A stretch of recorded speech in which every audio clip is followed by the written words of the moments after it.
Olá, uma ótima noite para você que acompanha a nossa programação. Seja muito bem-vindo a mais uma edição do programa Vejam Só. Um privilégio poder dividir esse momento com você que curte o programa, que interage, que participa da nossa construção. E hoje um daqueles temas que a nossa audiência gosta demais e eu tenho certeza que vai ser um debate enriquecedor, então fica ligadinho aí. Antes de apresentar nossos convidados, fica aqui meu perfil lá no Instagram, chega por lá. Mas uma plataforma para a gente poder interagir, conversar, repercutir aquilo que acontece aqui no Vejam Só. E eu deixo aqui o meu agradecimento a todo mundo que passa por lá. Obrigado, viu, pelo carinho, pelo suporte, pelas palavras de ânimo. É sempre muito bom interagir com vocês, tá bom?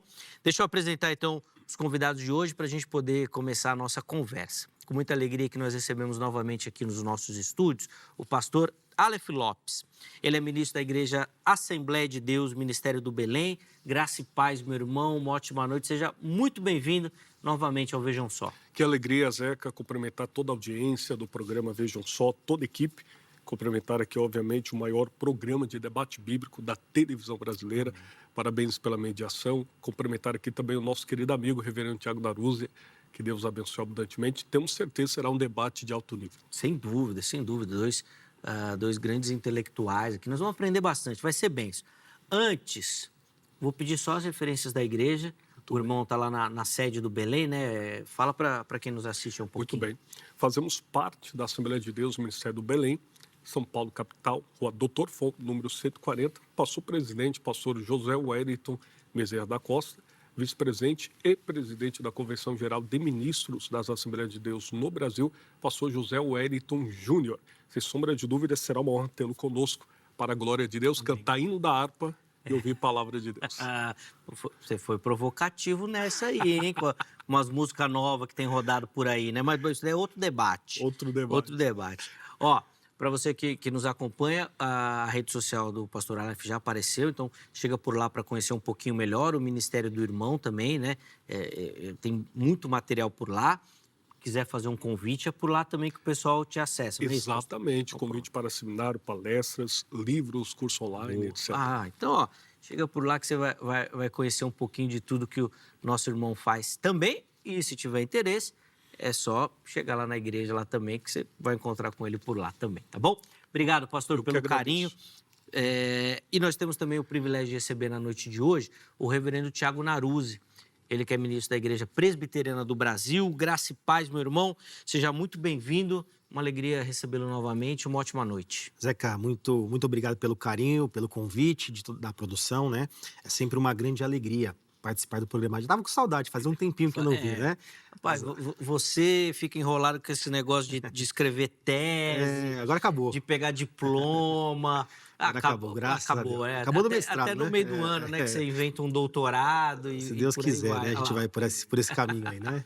Tem que estar ali imerso, né? Não tem jeito, né? A vida acadêmica, ela é boa, porque ela também nos humilha. Então, ela é muito bom, né? Muito bom para nossa caminhada.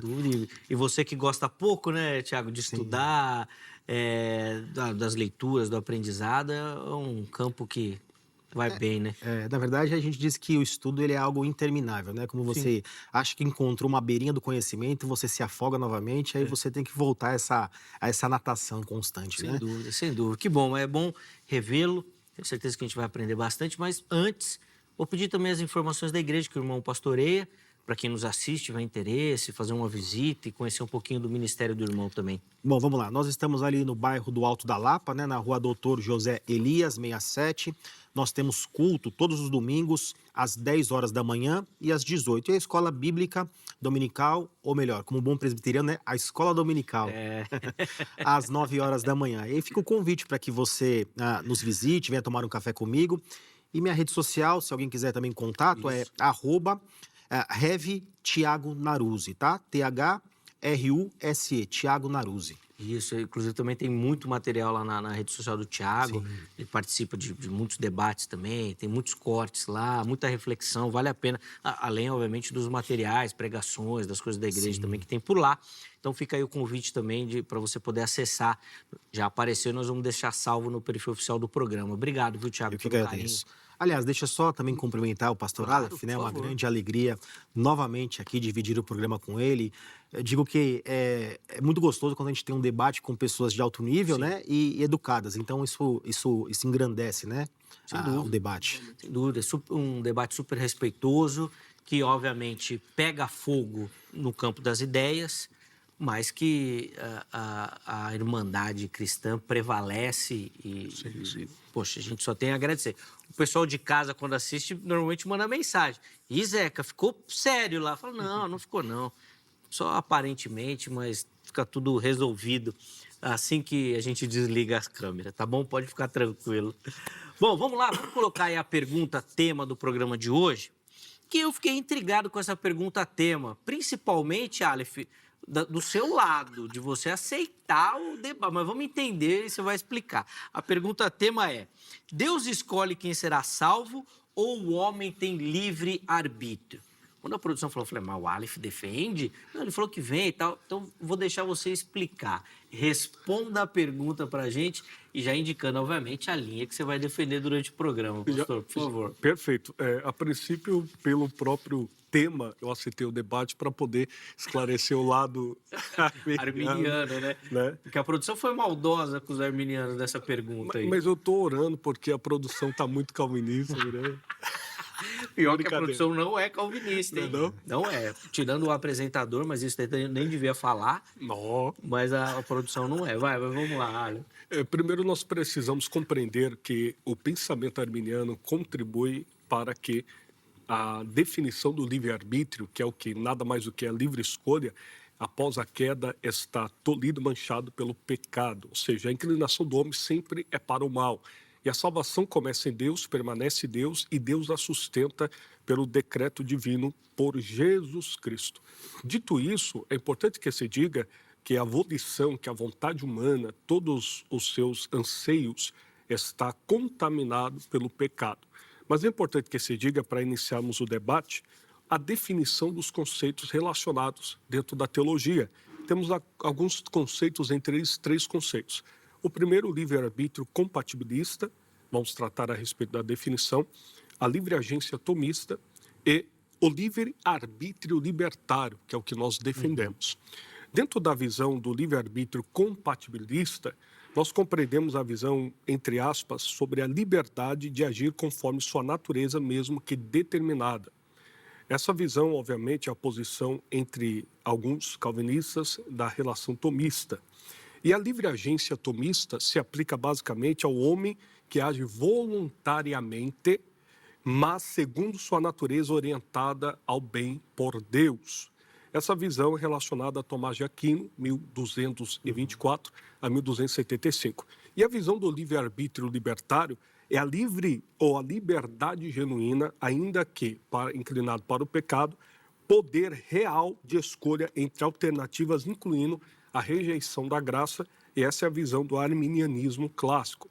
Dito isso, todo e qualquer pensamento relacionado à salvação começa em Deus, permanece em Deus, porém existe aquilo que nós conhecemos como sinergismo, que é 2 trabalhos, sim, conjunto e ergon trabalho, trabalho e conjunto. Deus providenciando a salvação e o homem respondendo, restaurado pela graça preveniente. E eu quero encerrar agora, para não monopolizar o tempo, que também temos que ouvir o nosso querido reverendo Tiago Naruzzi, dentro dessa visão, já para desmistificar que o arminianismo não prega que o homem pode salvar a si mesmo. Pelo contrário, a salvação é em Deus, permanece em Deus e Deus a sustenta por Cristo. O que acontece é uma restauração do arbítrio, né? Isso. Libertário, a graça. Como liberta para poder confessar a Jesus como Senhor. Perfeito. Não sei se eu me fiz entender. Pelo menos comigo foi, né? Depois Glória a pode Deus. colocar até uma enquete, mas eu acho que ficou bem claro essa questão Muito obrigado. do posicionamento arminiano, que é o que eu costumo dizer, né, pastor Aleph? A gente tem, assim como tem no calvinismo também, um arminiano clássico, né, ou acadêmico, mas que às vezes no chão da igreja, assim, no público leigo, não chega, né? E no calvinismo é a mesma coisa. A gente tem o calvinismo acadêmico, né, dos pastores, reverendos que passam por aqui, mas às vezes o povo da igreja não tem essa mesma visão, né? Então, às vezes você chega numa igreja presbiteriana e fala assim, Deus escolhe quem vai ser salvo na sua soberania. Tem muita gente que torce o nariz. Ué, É isso? Entendeu? Então, sim. é natural. Então, a explicação do irmão é providencial. Mas vamos lá, Tiago. Quero te ouvir também e entender, ainda que a gente já imagine, como é que o irmão responde a nossa Eu pergunta. estava ficando feliz com a resposta do pastor Aleph, Tá porque muito bem, né? ele estava tangenciando ali, né? Próximo ao que a gente defende, aí depois ele cruzou para Depois eu me dizer, né?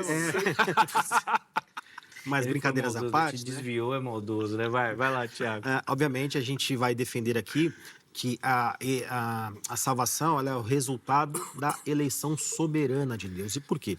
Porque nós entendemos que o homem, no seu atual estado, né, o estado de queda, ele não possui condições espirituais alguma para iniciar, seja pelo livre-arbítrio ou até mesmo pela graça preveniente, que é um dos aspectos defendidos pelo arminianismo, né, de iniciar a sua conversão. E eu tentarei fazer isso. Hoje eu vou tentar seguir uma linha um pouquinho diferente. Geralmente a gente embate as ideias, mas hoje o meu alvo aqui é atingir os espectadores, né? Por quê? Porque talvez existem pessoas ali que, por uma má compreensão daquilo que nós defendemos, não conseguem crer na nossa posição. Eu vou tentar trabalhar de uma forma muito mais popular, né? Obviamente, dependendo de como o debate correr, né? Então, eu vou trabalhar por 3 vias. Obviamente, 4 vias. Eu vou tentar primeiro definir o que nós entendemos e o que não é o livre-arbítrio. Depois, por uma via antropológica, ou seja, procurando, à luz das escrituras, tentar decifrar ou entender o que a Bíblia diz ser o homem, como o homem é após a queda, né? Ou seja, um homem morto. O que isso significa? Uma via soteriológica também, ou seja, como é que a Bíblia apresenta a ordem da salvação? Qual é o primeiro ato, né? Nesse processo de salvação? Sim. E, por fim, eu posso chamá-lo de via teológica, eu quero entender como é que Deus trabalha a ideia da responsabilidade do decreto, se uma coisa anula a outra, né? Porque não necessariamente, se não anular, nós precisamos de, por exemplo, aquilo que se diz de um livre-arbítrio libertário, né? Como sendo necessário para que o homem seja responsável. Não, basta que ele tenha uma responsabilidade compatível, não precisa ser absoluta, para que ele seja responsabilizado diante de Deus, né? Então, eu não sei se eu tenho tempo, eu posso começar a trabalhar ou vamos... Deixa eu colocar a enquete, aí o Aleph também já coloca as definições dele, e aí você vai nos pormenores, inclusive...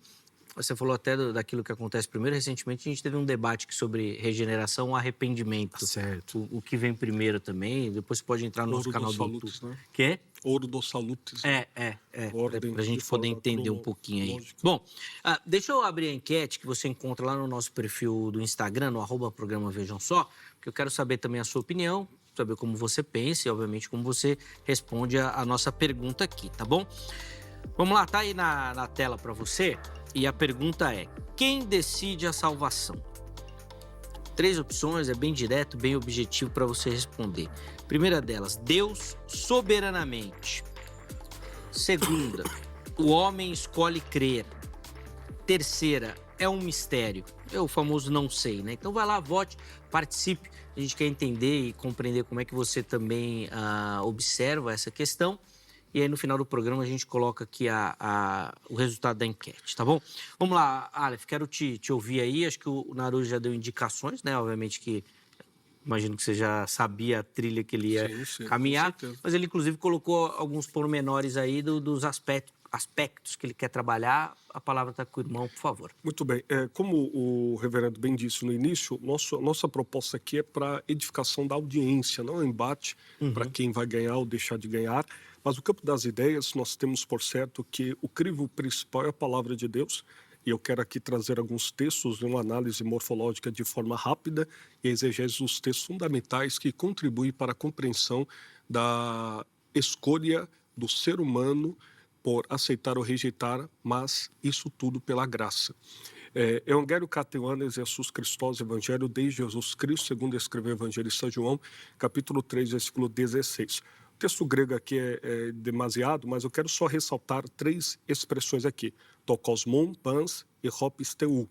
A expressão to kosmon é o artigo mais substantivo acusativo masculino singular, que traz a respeito da expressão o mundo, sem qualificação restritiva, que obviamente o calvinismo vai interpretar como o mundo dos eleitos. A segunda questão aqui é pans, que é o adjetivo nominal masculino singular, que trata a respeito de todo qualquer um. A universalidade distributiva, não a questão da salvação universalista, que é uma heresia. E a hopis teu, que é o artigo mais o particípio presente ativo nominal, que é masculino singular, que é o que crê, o que está crendo. Tanto é que Bill Wallace, que é um lexicólogo calvinista, ele compreende que é aquele que continuamente crê. Então, naturalmente, a expressão cosmo aqui no texto joanino aparece cerca de 78 vezes. O contexto aplicado para a salvação relacionado não aos eleitos espalhados pelo mundo, mas essa leitura é exegética e contextualmente insustentável aqui. Por quê? João 3,16 emprega: Deus não enviou o Filho para condenar o mundo. Se o mundo é eleitos, Deus jamais condenaria os eleitos. De qualquer forma, a declaração seria trivial. Segundo, João capítulo 1, versículo 29. O Cordeiro de Deus que tira o pecado do mundo. Restrição a eleitos tornaria a expiação particular, já no prólogo de João, forçando o texto. E 1 João capítulo 2, versículo 2, que é o texto clássico, ele é a propiciação pelos nossos pecados, não somente pelos nossos, mas também pelos de todo mundo. A distinção nossos e versus todo mundo colapsa se ambos significam os eleitos. E depois podemos trabalhar a expressão pans hopisteu, que é o particípio presente que indica crença contínua e pessoal. Dito isso, naturalmente, o livre-arbítrio libertário liberta o ser humano da ação pecaminosa no sentido da salvação, restaurado pela ação do Espírito Santo, porque nenhum ser humano pode, de forma definitiva, escolher a Deus sem Deus ir primeiro até o homem. Sim, e um aspecto interessante dos textos colocados, para todos, né? Que é um outro aspecto para importante. Para todos e não para todes. É sempre bom frisar. Ai, Aleph. Você viu, já é a segunda, já que ele já dá uma provocada. Não só no debate aqui, mas no debate geral, né? Vamos lá, Thiago, por favor. Vamos lá. Eu vou só trazer uma observação para os espectadores, porque o pastor Aleph trabalhou a questão não só do pans, que vem do pantas, que também pode ser traduzido por muitos, mas a própria ideia do cosmos, né? Ou seja, de mundo. Quando a gente vai para o próprio texto, ou do próprio autor, né? Aqui, João, mundo, ele não carrega apenas uma única definição ou uma única ideia. Por exemplo, quando você vai para João, próprio texto, João 15, 18, o texto diz: se o mundo vos odeia, sabei que primeiro do que a vós outros me odiou a mim. Pergunto, o mundo aqui é a totalidade dos seres viventes? Porque eu acho que não, eu não odeio Jesus Cristo, você odeia Jesus Cristo? Então perceba que mundo não significa universalidade de pessoas. Então, nesse sentido, para João 3,16, também não significa que Deus amou a universalidade das pessoas, tá? Quando a gente vai para a primeira carta de João, capítulo 2, versículos 15 e 16, o texto diz: não ameis o mundo, nem as coisas que há no mundo. Opa, não posso amar o meu irmão, que segundo a concepção contrária, o mundo significa a totalidade de pessoas. Perceba que esta argumentação, ao meu ver, ela não se sustenta. Só para finalizar essa questão de mundo, o próprio texto de João, no seu Evangelho, capítulo 1, versículo 10, diz: o verbo estava no mundo. O mundo foi feito por intermédio dele, mas o mundo não o conheceu. Ué, se o mundo significa sempre a totalidade de pessoas, como é que nós respondemos esse texto? Então, perceba que a ideia de cosmos como sendo uma única possibilidade de conceituação, ela não se sustenta, tá? Então, o que é o mundo ali? O mundo, no que diz respeito à abrangência geográfica, mas não à universalidade de pessoas. Mas, voltando para a minha argumentação inicial, a primeira coisa que a gente precisa entender é o que significa livre-arbítrio, tá? Recorrendo ao termo, arbítrio nada mais é do que vontade. O que se discute dentro da história da igreja, da onde nasce essa vontade? Se do intelecto, da razão, das volições, não vou entrar nesse campo nesse momento. Mas a primeira coisa é, nós temos vontade? Claro que temos. A pergunta é, essa vontade é livre?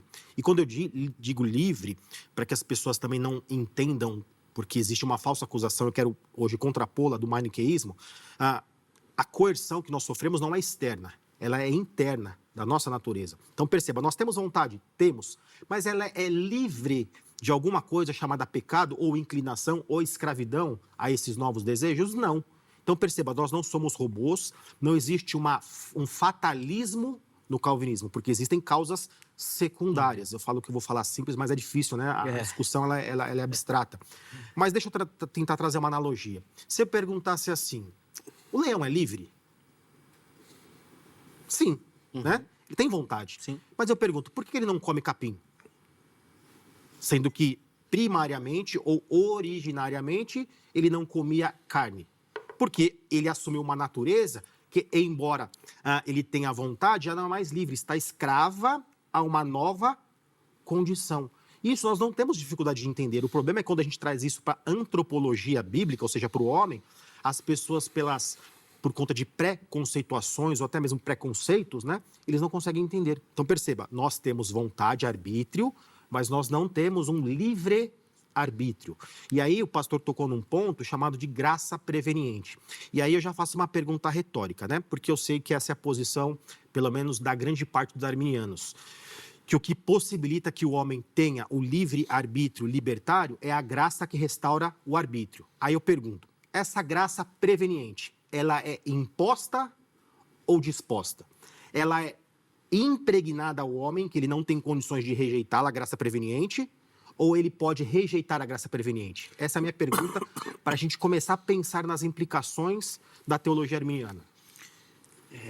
E aí, pastor, quer responder? Pergunta retórica. Não, ficou no ar. Se quiser responder, senão ele depois já sabe a resposta, né? Sim. Mas ele deixou aí para Eu você. acho que é importante. Vai que você vê com uma novidade, né? Eu acho que é importante responder por causa da audiência. Perfeito, perfeito. O que nós entendemos? Eu também queria responder outras questões. Fica à vontade, fica à vontade. Permite que, de fato, a gente tenta ser mais simples nas palavras, mas é difícil. O ambiente não permite, né? Difícil, o debate parece assim, mas não é. Não é. Né? A princípio, nós queremos responder à questão da vontade do ser humano. A vontade do ser humano, ela é inclinada para o pecado desde a queda.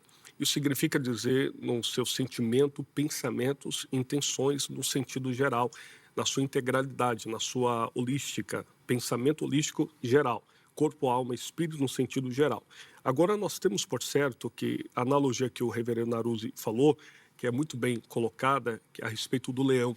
O leão, ele tem liberdade, sim, mas ele pode comer capim, a natureza dele não o permite. Interessante.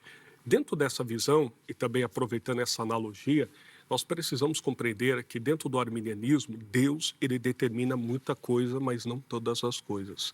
Por exemplo, isso já é uma novidade para mim. Não, assim, para quem estuda de fato... Uma novidade boa, desculpa. Sim, sim. Por exemplo, não tem uma lógica escriturística para falarmos que nós determinamos a família em que nós nascemos.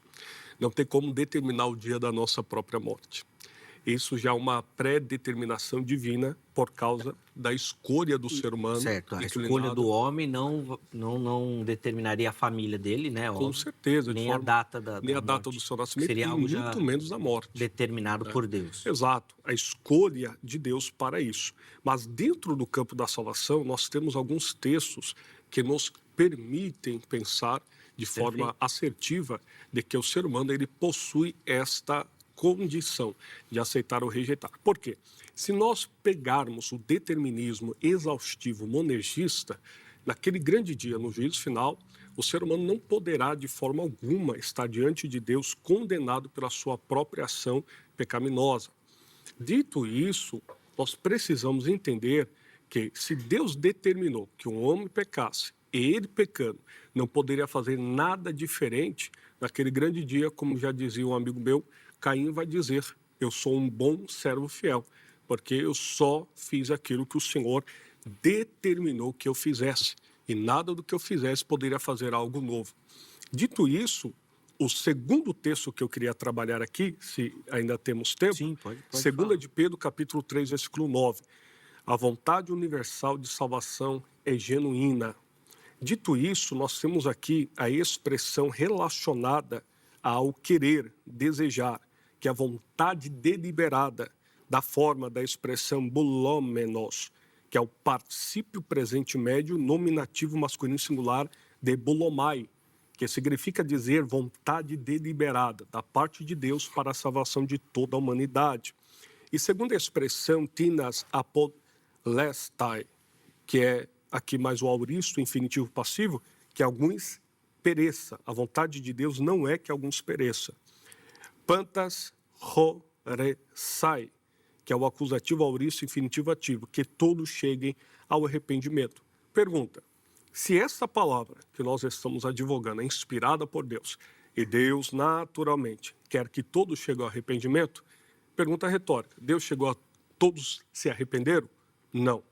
Então, naturalmente, a soberania de Deus foi falida aqui? De forma alguma. Pelo contrário, é o desejo genuíno de Deus. Porém, o ser humano, naquele grande dia, o livre-arbítrio será a válvula de escape para o ser humano dizer com as suas próprias palavras: eu estou condenado pelas minhas ações e, para a salvação, estou salvo pela graça do Senhor. Boa. Vamos lá. O pastor Aleph, depois acho que ele vai ter condições de responder a questão da graça, né? Mas vamos pegar esse texto de 2 Pedro aqui. O pastor Aleph disse que, e bem dito, né? Que 2 Pedro 3,9. Isso. O verbo aqui, ele está no particípio presente médio. A pergunta é, para que serve ou qual é a função de um particípio presente médio? O particípio presente médio, em especial a voz média, é quando o indivíduo pratica a ação E o particípio? recebe. O particípio é a continuidade. Nós temos aqui... A continuidade é o aspecto do verbo, da ação. Mas quando a gente conjuga um verbo no particípio estando no presente, ele está auxiliando o verbo principal. E quem que está falando aqui, desejando, vontade deliberada? Isso. É Deus e não o ser humano em si. Então, nós temos aqui a segurança de Deus desejando a salvação genuinamente. Então, vamos lá. Deixa eu tentar esclarecer Claro, para os ouvintes entenderem. Num aspecto bem técnico aqui, tá? Quando a gente fala que o verbo está no particípio presente, independente da voz, aqui eu não vou trabalhar a voz agora, porque isso corrobora ainda mais para a gente, significa que ele está simplesmente auxiliando, ou como se fosse quase um adjetivando o verbo principal. Qual é o verbo principal aqui no texto? Macrotimei, que pode ser traduzido como paciente ou longâmino. O que eu quero dizer? Ou melhor, o que o texto está dizendo? Que ele não está definindo o decreto eterno quando ele diz que Deus deseja. Ele está explicando a longanimidade de Deus, tá? Primeiro aspecto que a gente precisa entender aqui.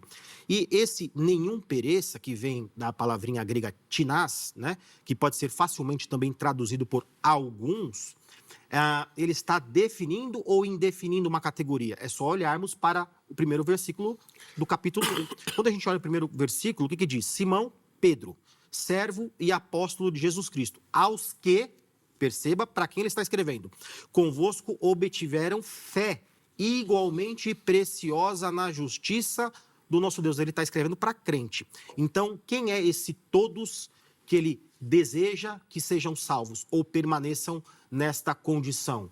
Os crentes. Ele não está falando que ele não quer que ninguém se perca no mundo como um todo. Isso é a primeira regra da hermenêutica. O texto está categorizando quem é. Uma segunda questão aqui é que esse todos aqui, né, ele está referindo-se a quem? Isso é o mais importante que a gente identifica no texto. A categorização dita no versículo número 1, tá? Então, esse texto que o pastor Aleph trouxe, qual é a ideia dele? Que Deus é paciente de tal forma para com seus eleitos. Por que ele é paciente? Porque ele não quer que nenhum se perca. E aí ele faz os meios, ou o uso dos meios ordinários e extraordinários, para que esta eleição se efetive, essa salvação se efetive, né? Então, perceba, e aqui esse particípio no presente aqui, ele está indicando uma disposição atual no curso da história da redenção. Pedro está tratando do tempo presente, do porquê, aparentemente, está existindo um atraso naquilo que já foi decretado. Por quê? Porque Deus é longâmino. Então, esse texto, ele não se apresenta como se fosse um texto contrário àquilo que nós defendemos. Muito pelo contrário. É só a gente aplicar as regrinhas de hermenêutica nele, que está muito bem explicado, né? Eu gostaria de... Posso? Não. Perfeito. Você gostaria de... Só completa o que você gostaria de fazer. A fala do reverendo tratando a respeito... Dizer que eu não vou poder deixar você falar. Só queria saber o que você só quer contradizer. Isso. Então, depois de trabalhar vamos deixar para o próximo bloco? Pode ser? Aí eu chamo o intervalo. É que você já emendou na ideia, né? Aí não posso deixar, senão eu vou estourar o bloco. Então é rapidinho o intervalo. Aí na sequência, no próximo bloco, a gente já inicia com a fala do pastor Aleph, então, para fazer aqui o contraponto daquilo que o reverendo Tiago falou, tá certo? É rapidinho o intervalo. Antes do intervalo, já vai aparecer aqui para você o telefone da grade. Então, você quer estudar teologia, você quer se preparar para responder esse trabalho ministerial que Deus tem na sua vida, né? Esse chamado, para você que quer ganhar conhecimento, procure pela grade, é a indicação do Vejam Só para você, tá bom? É o código 11 3115 0819, é o telefone da grade, 3115 0819. Liga lá, tira suas dúvidas, pega as informações para você, quem sabe, se tornar o próximo aluno da grade também. Além disso, deixo aqui para você todas as redes sociais da HIT, para você conhecer o nosso conteúdo, a nossa programação, tudo aquilo que a gente prepara sempre com muito carinho, pensando em você e em toda a sua família, tá bom? Intervalo rápido, Vejam Só vai. Na sequência, nós já estaremos de volta.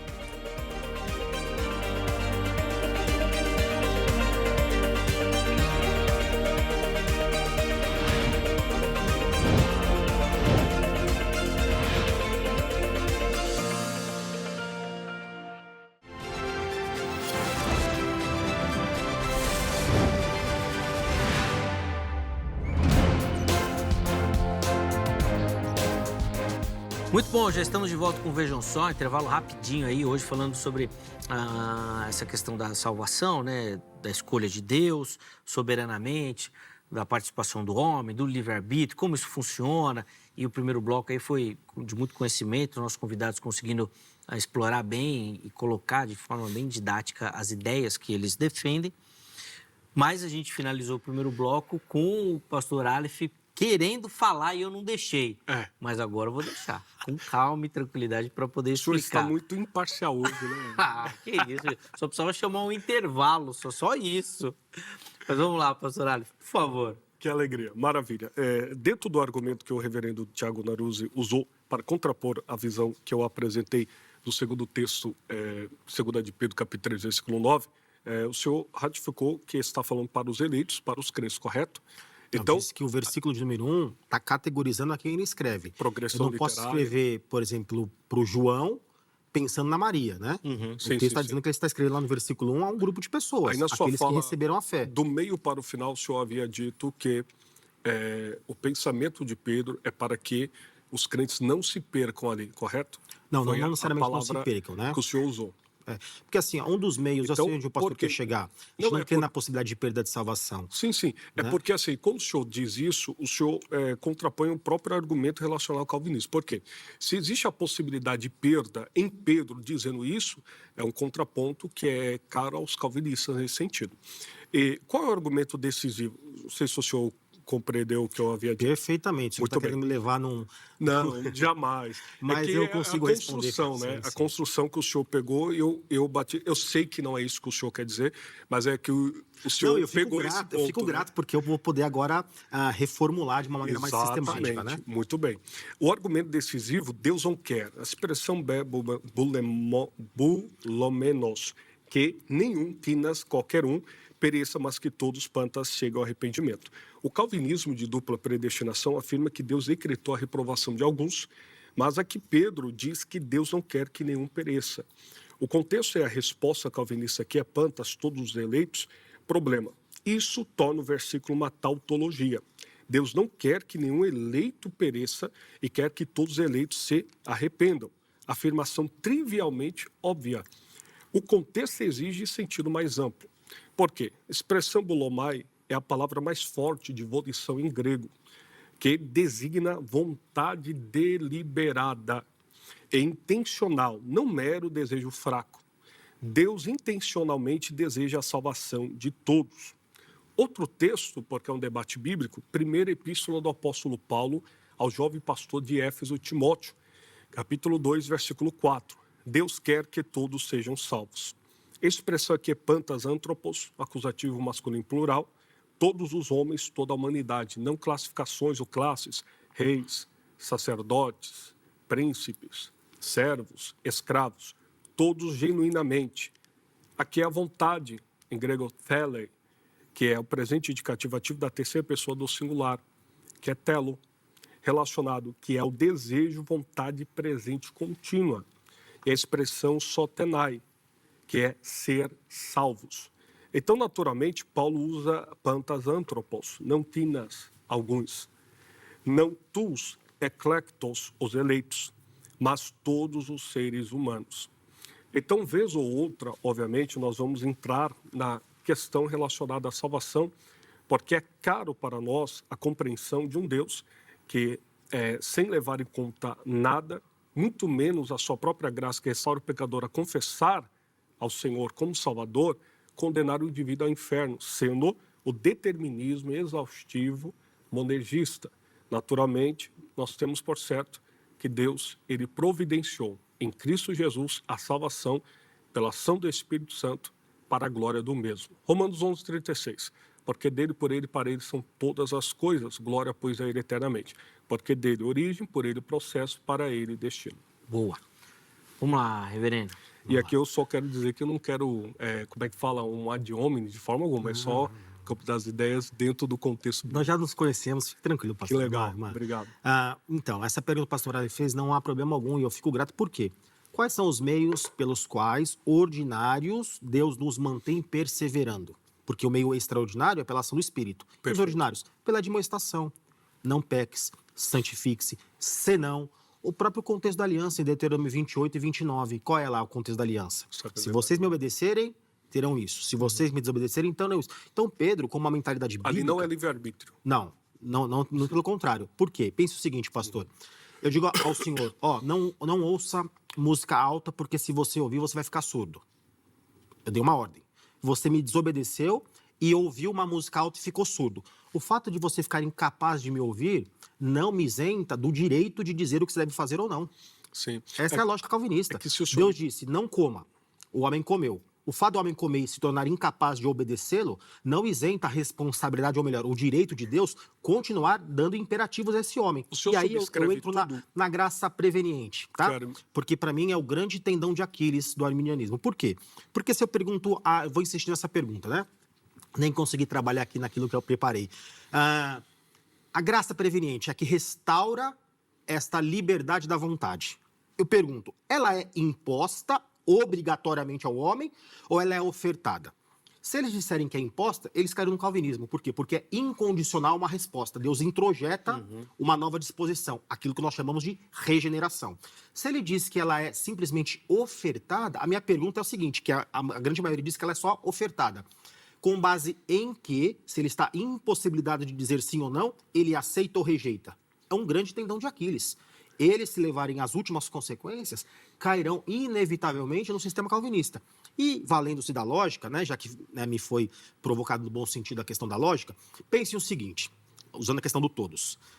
Se Deus, de fato, deseja salvar a todos os homens, sem exceção, como afirmado aqui no texto de 1 Timóteo, e Deus é onipotente, ou seja, pode fazer isso, então todos os homens seriam salvos, porque Deus não pode contrariar o seu desejo. Mas nós sabemos que nem todos os homens são salvos. Podemos ver aqui. Qual é a conclusão mais primária que nós chegamos aqui? Que todos aqui em 1 Timóteo não pode se referir a cada um dos indivíduos, porque senão Deus seria não onipotente ou seu desejo contraria a sua própria essência. Logo, qual é a maior conclusão? Que o todos aqui se refere àquilo que está no versículo de número 1, a quem Pedro destina a sua carta. Me perdoe ser pedante, mas é uma pergunta um tanto sincera. O senhor subscreve basicamente tudo que Calvino diz nas Institutas?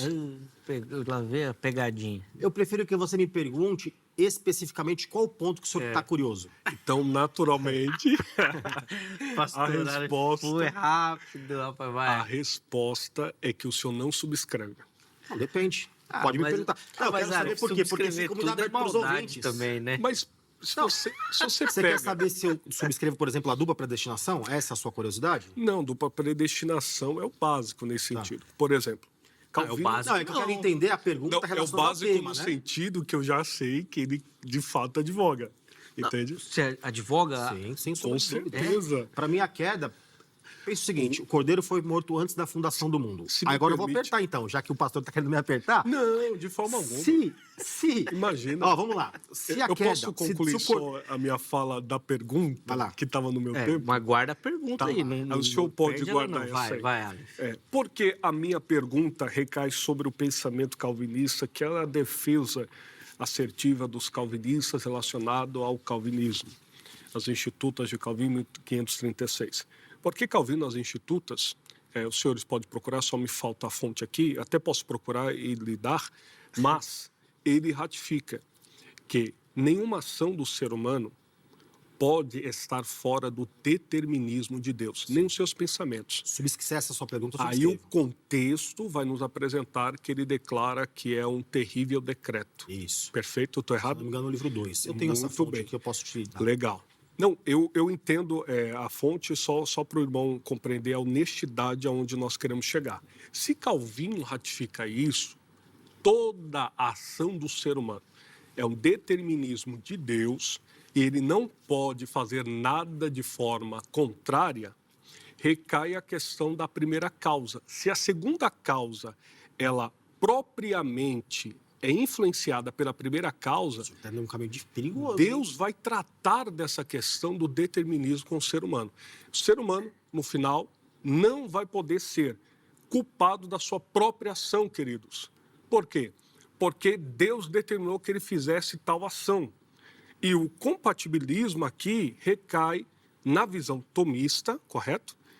Dentro desse pensamento, porém não resolve a questão, Zeca, pelo fato do determinismo ser, de fato, como ele falou, o tendão de Aquiles para o arminianismo, o determinismo é o tendão de Aquiles para o calvinismo, porque o homem não pode responder moralmente diante de Deus se Deus decretou que ele fizesse o pecado ou cometesse o pecado. Vamos lá. Por favor. Vamos lá, então. Moralmente, o homem sempre será. Ele não precisa de uma responsabilidade absoluta. Se para que Deus ele seja determinou, é uma causa lógica, pastor. Não, pastor, deixa eu só concluir. Por favor, Ó, me perdoe. Se ele tem uma responsabilidade compatível com a sua nova identidade que foi assumida por si, ele já é responsável. Agora, vamos lá. O senhor caminhou por um... Eu não acredito que o senhor pense isso, mas a sua fala está te levando para uma teologia aberta. Se Deus não for a causa primária de todas as coisas, quem o é?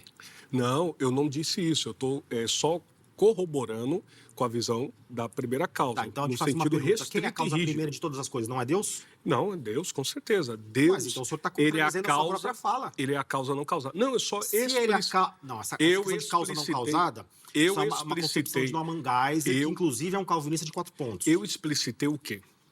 A visão, só para contextualizar aquilo que vocês estão pensando nesse sentido do determinismo. Tá, mas então me diga o que o senhor pensa. Como é que se Deus é a causa primária de todas as coisas? O senhor está dizendo que a gente usa uma causa secundária para dizer que é uma responsável. O senhor está indo na mesma linha que eu. O livre-arbítrio, eu uso Agostinho. E o livre-arbítrio é uma causa secundária?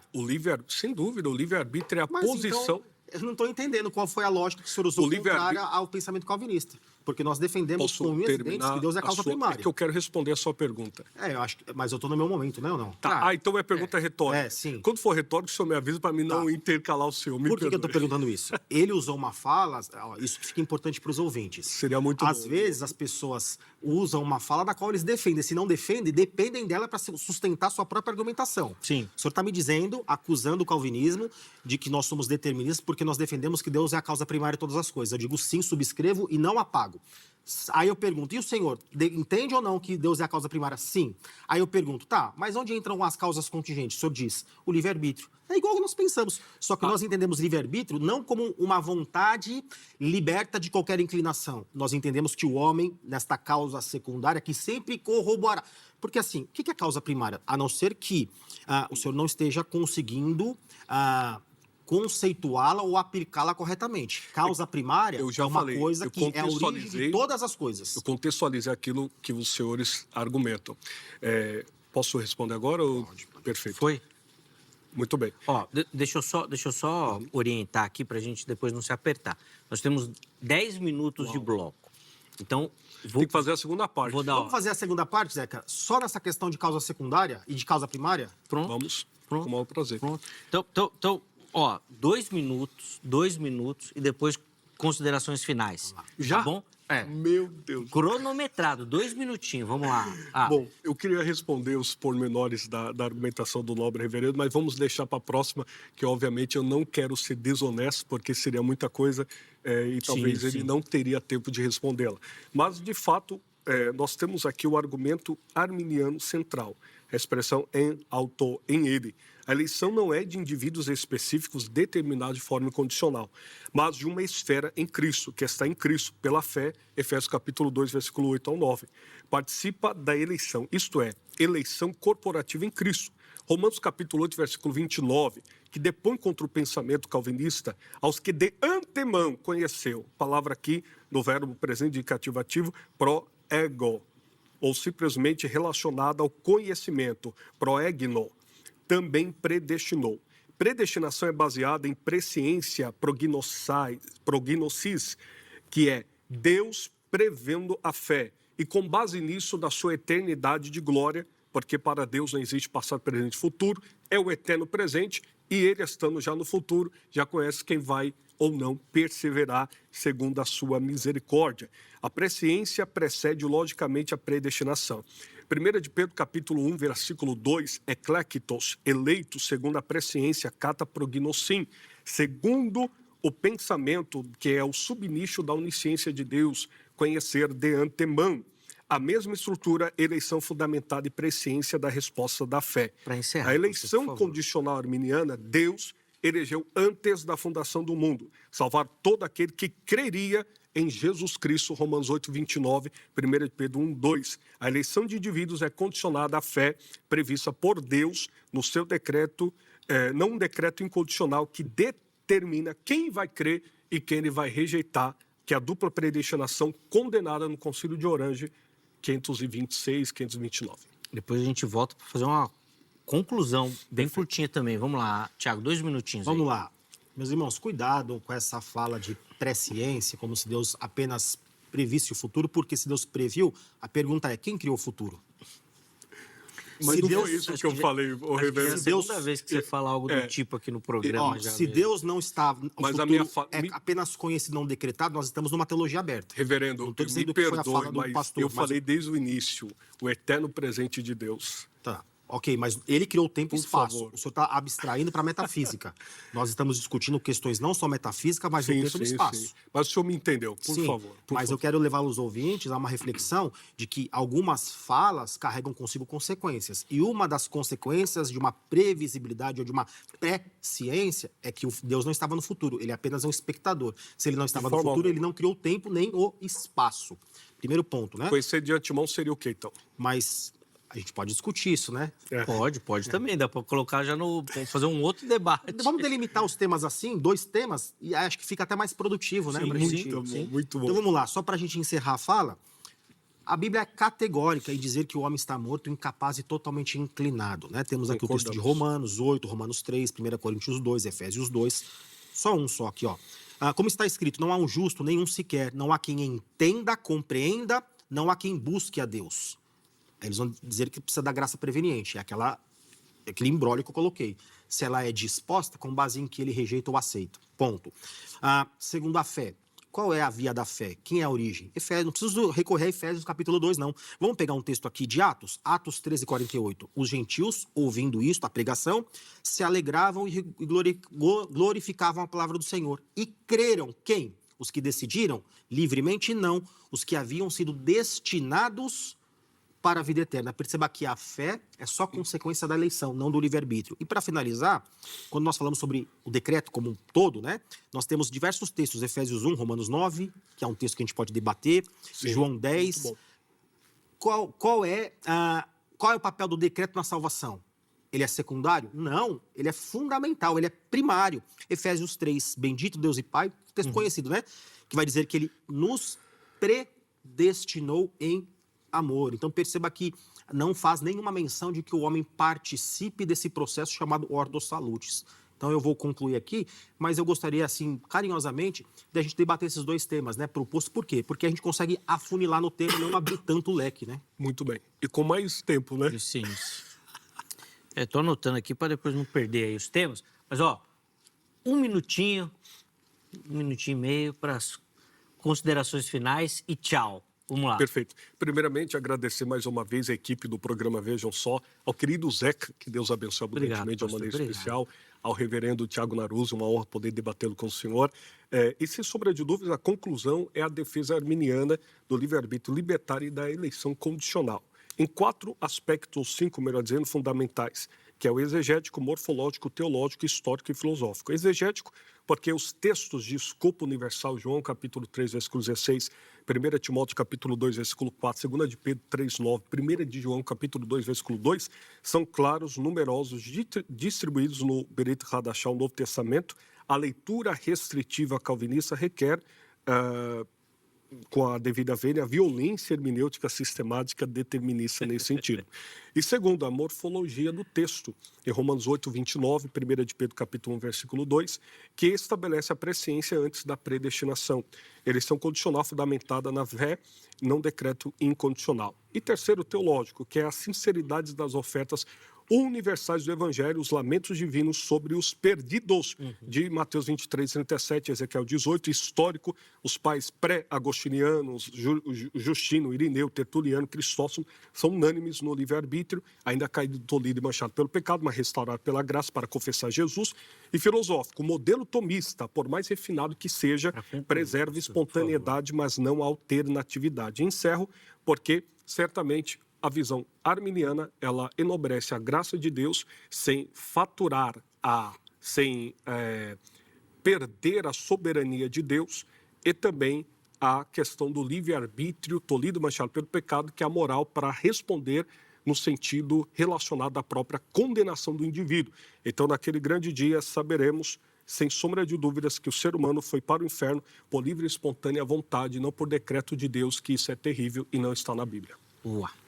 Vamos lá, Naruz, 2 minutinhos aí também. Eu fiquei até cansado de ouvir as referências. O pastor tem bastante referência. Né? Precisa ser rápido. E eu peço perdão de falar rápido. Não, mas tem que ser. Né? Se não falar rápido, não dá tempo. Tem que correr. Vamos lá, Naruz. Então, vamos lá. Vou ser bem sucinto, né? Vou tentar aproveitar ao máximo aqui o meu tempo. Se, de fato, o homem pudesse simplesmente fazer uso do seu livre-arbítrio para se salvar, Jesus Cristo não diria a Nicodemos que era necessário nascer de novo. Por quê? Porque sem o novo nascimento, ele não poderia nem ver aquilo que ele dizia ver, tampouco participar do reino. Então, perceba, a regeneração antecede qualquer ato de fé. Ela não é a fé, ela nunca será a causa da salvação, ela é consequência da salvação a nós. Estávamos mortos nos nossos delitos e pecados e aprove a Deus por uma santa e eterna eleição nos chamar. É aquilo que Paulo diz em Romanos capítulo 8, né? O processo da salvação, aquele Deus que elegeu, ele nos chama, ele nos justifica e ele nos leva ao último estágio, que é o processo de glorificação. E, meus irmãos, estudem mesmo assim, até você que não compreende ou não é adepto à teologia calvinista, estude o calvinismo pelos óculos do calvinismo. Porque talvez, foi assim que eu me acheguei ao calvinismo. Tentando contrapô-lo, fui estudar as obras, não aqueles que refutam. E cheguei à conclusão de que, de fato, o sistema ele é muito mais coerente, coeso, e é aquilo que eu entendo ser a interpretação mais cristalina das Escrituras. Então, estude as obras, você verá que existem pontas na tradição contrária que dificilmente se unirão. Né? Elas precisarão de uma sistematização daquilo que muitas vezes nos acusam para sustentar. Mas que Deus te abençoe. Amém. Obrigado, Naruso, pelo carinho. Pastor Aleph também, obrigado pelo carinho. O contato dos nossos convidados à sua disposição no perfil oficial do Instagram, @programa Vejam Só. Pode chegar por lá que está tudo salvo lá. E em breve vamos encontrar os dois aqui novamente para a gente fazer uma série de programas aqui, né? Amém. O tanto de assunto que eles levantaram que dá pauta para uns 6 meses, mais ou menos, vão ficar fixos aqui no programa. Mas nós vamos produzir esses debates aí também. Vamos colocar na tela o resultado da enquete antes da gente ir embora. E a produção perguntou lá no Instagram, para você que nos acompanha, né, pela internet, quem decide a salvação? Vamos ver como é que ficaram as respostas? Tá aí, ó. Rapaz, eu não sei o que... Burlaram essa enquete, só pode. 68% afirmaram que Deus soberanamente decide a salvação. As empresas foram dormir tarde. Rapaz, nós vamos precisar de uma auditoria nessa enquete, porque não é normal, não. O homem escolhe crer 28% e o mistério, ou não sei, 5%.